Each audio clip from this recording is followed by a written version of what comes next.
Hi అండి. అందరికీ నమస్కారం. Welcome to my channel. ఈ వీడియోలో ఇప్పుడే అందిన వార్త. పెన్షనర్లకు పెద్ద షాక్ అండి. తప్పక తెలుసుకోవాల్సిన విషయాలనైతే అప్డేట్ రావడం జరిగింది. మరి దీనికి సంబంధించిన పూర్తి వివరాలు వీడియోలో తెలుసుకుందాము. వీడియో అయితే ఎక్కడే గాని స్కిప్ చేయకుండా ఎండ్ వరకు చూసేయండి. అప్పుడే ఇన్ఫర్మేషన్ పూర్తిగా అర్థమవుతుంది. అలాగే వీడియో చూస్తున్న ప్రతి ఒక్కరు వీడియోకి లైక్ చేయండి ఫ్రెండ్స్. ఈ వీడియోని తోటి పెన్షనర్ మిత్రులతో అయితే షేర్ చేయండి. కొత్తగా మన ఛానల్ చూస్తున్నవారు ఇంకా ఎవరైనా సబ్స్క్రైబ్ చేసుకున్నట్లయితే వెంటనే మన ఛానల్‌ని సబ్స్క్రైబ్ చేసుకోండి.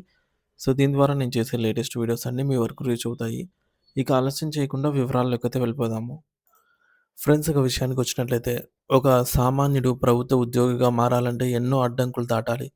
చిన్నప్పటి నుండి కష్టపడి చదివి డిగ్రీలు పూర్తి చేసి ఆపై పోటీ పరీక్షల కోసం రాత్రింబవళ్ళు చదవాలి, కష్టపడాలి.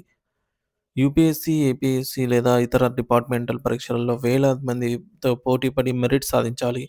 రిజర్వేషన్‌లు, ఇంటర్వ్యూలు అంటూ ఇలా ఎన్నో దశలు దాటుకొని ఉద్యోగం సంపాదించుకునేసరికి ఒక వ్యక్తికి సుమారు 30 ఏళ్ళు వస్తాయి.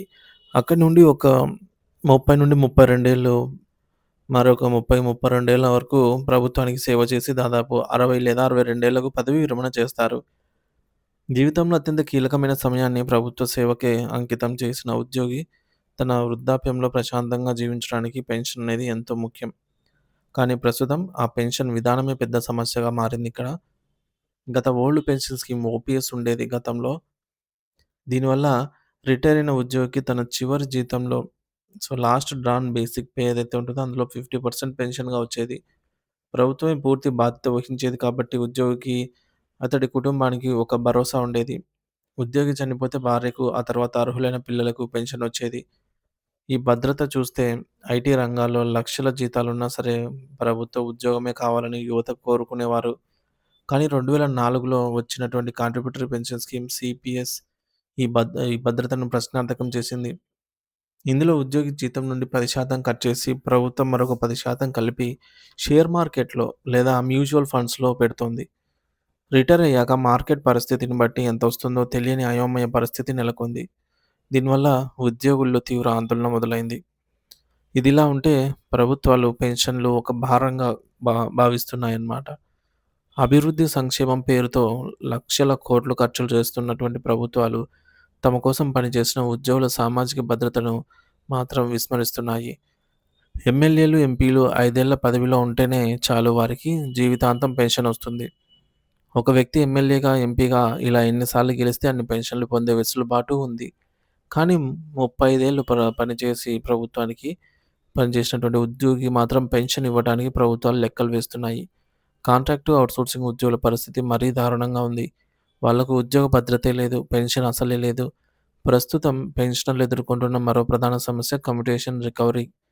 రిటైర్మెంట్ సమయంలో అత్యవసరాల కోసం పెన్షనర్లు తమ పెన్షన్‌లో కొంత భాగాన్ని అమ్ముకుని అంటే ఒకేసారి కమ్యూటేషన్ చేసుకొని కొంత మొత్తాన్ని తీసుకుంటారు ఏక మొత్తంలో. దీన్నే ప్రభుత్వం 15 ఏళ్ల పాటు వడ్డీతో సహా రికవరీ చేస్తుంది.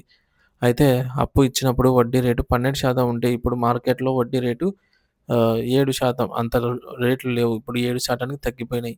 అయినా సరే ప్రభుత్వం 12% రేటునే వసూలు చేస్తూ అసలు కంటే ఎక్కువ మొత్తాన్ని ఆహ్, యాక్చువల్ కంటే ఎక్కువ తీసుకొని ఎక్కువ మొత్తాన్ని పెన్షనర్ల నుంచి రాబట్టుకుంటోంది.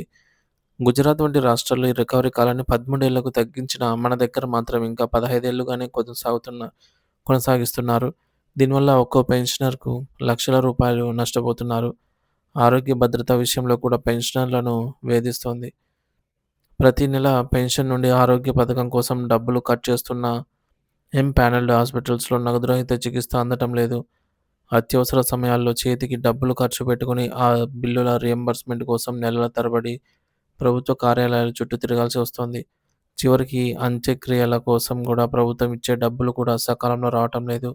ఆఫీసుల్లో బిల్లులు పెడితే బడ్జెట్ లేదనో, లేదంటే టెక్నికల్ సమస్యనో నెలల తరబడి పెండింగ్‌లో పెడుతున్నారు.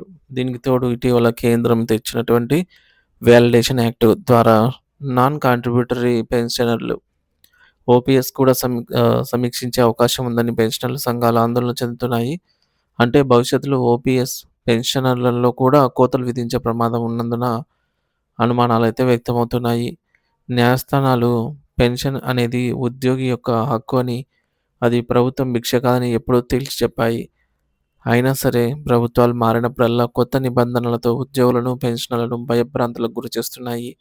దురదృష్టవశాత్తు ఉద్యోగ సంఘాల మధ్య ఐకమత్యం లేకపోవడం కూడా ప్రభుత్వాలకు ఒక వరంగా మారిందనే చెప్పాలి. ఒకప్పుడు అందరూ కలిసికట్టుగా ఉండి హక్కుల కోసం పోరాడేవారు. మరి ఇప్పుడు అనేక సంఘాలుగా విడిపోవడం, నాయకత్వం లేమి కారణంగా బార్గెనింగ్ పవర్ అనేది తగ్గిపోయింది. ఫలితంగా జీతాలు, పెన్షన్లు, డీఏలు, పీఆర్సీ బకాయిల కోసం ఏళ్ల తరబడి ఎదురు చూడాల్సిన పరిస్థితి నెలకొంది. మరి జీవిత చరమకంలో ప్రశాంతంగా గడపాల్సిన వృద్ధులు తమకు రావాల్సిన డబ్బుల కోసం రోడ్డెక్కి పోరాటం చేయాల్సి రావటం నిజంగా బాధాకరం. ప్రభుత్వం ఇప్పటికైనా మానవతా దృక్పథంతో ఆలోచించి పెన్షనర్ల సమస్యలను పరిష్కరించాల్సిన అవసరం ఎంతైనా ఉంది ఫ్రెండ్స్.